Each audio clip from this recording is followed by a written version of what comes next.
साथियों, पीएम ने कांग्रेस के मैनिफेस्टो को क्यों कहा कि इस पर मुस्लिम लीग की छाप है।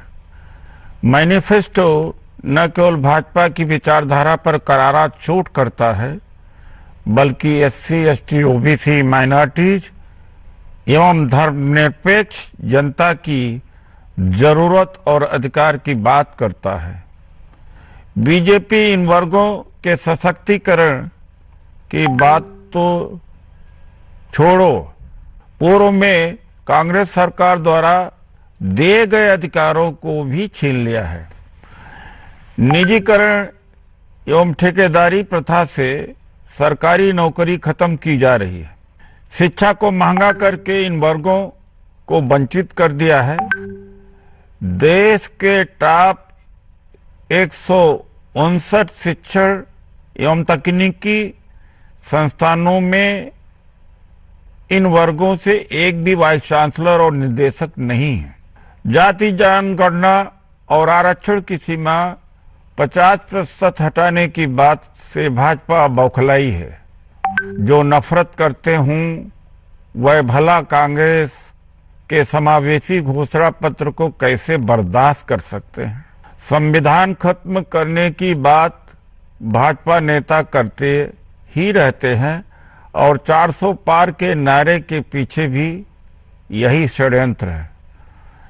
बीजेपी की नीतियां और घोषणा पत्र दलितों, आदिवासियों, पिछड़ों एवं अल्पसंख्यकों को गुलाम बनाने की ओर ढकेल रही है।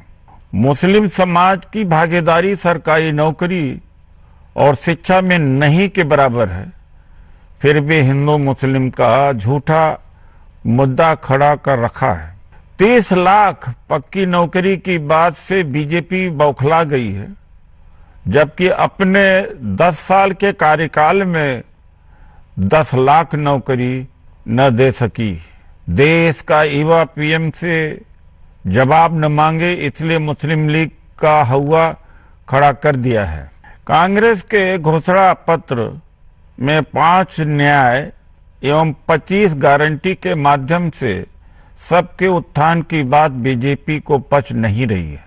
भाजपा सरकार की नीतियों से परोक्ष और अपरोक्ष रूप से बड़े पूंजीपतियों का हित सजता है और अभिजात्य वर्ग का आर्थिक, सामाजिक एवं राजनीतिक सत्ता पर पूरा कब्जा।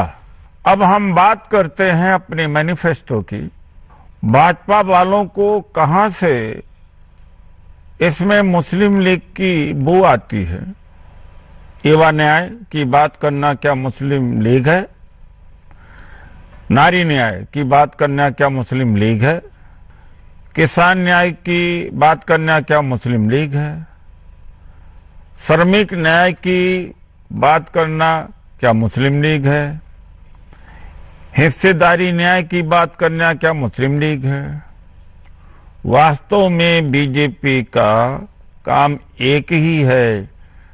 हिंदू खतरे में है, लेकिन अगर ध्यान से सोचा जाए तो कोई खतरे में नहीं है, देश खतरे में है। हमारा आपसी सौहार्द खतरे में है और ये देश भक्ति का पाठ हमें पढ़ाने की जरूरत नहीं है। कम से कम वो तो नहीं पढ़ाएं जिन्होंने 52 साल तक देश का तिरंगा अपने भवनों पर नहीं फहराया। हम वो हैं जिनकी हर पीढ़ी ने देश के लिए कुर्बानी दी। आपने क्या दिया? नफरत। लेकिन अब समय आ गया है, आपकी ये नफरत की फसल नष्ट होगी और इस बात की बौखलाहट साफ दिख रही है। कांग्रेस का घोषणा पत्र दूरदर्शी, समावेशी, सौहार्द, लोकतंत्र, संविधान बचाने की बात करता है, जबकि भाजपा देश को तोड़ने और नफरत फैलाने की। मैं गारंटी से कहता हूं कि भाजपा वालों ने कांग्रेस का न्याय पत्र नहीं पढ़ा है, वरना कुछ तो नैतिकता होती आरोप लगाने के पहले।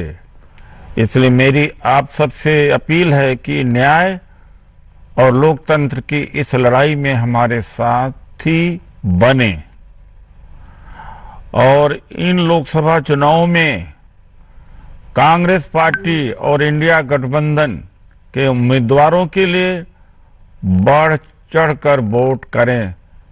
धन्यवाद।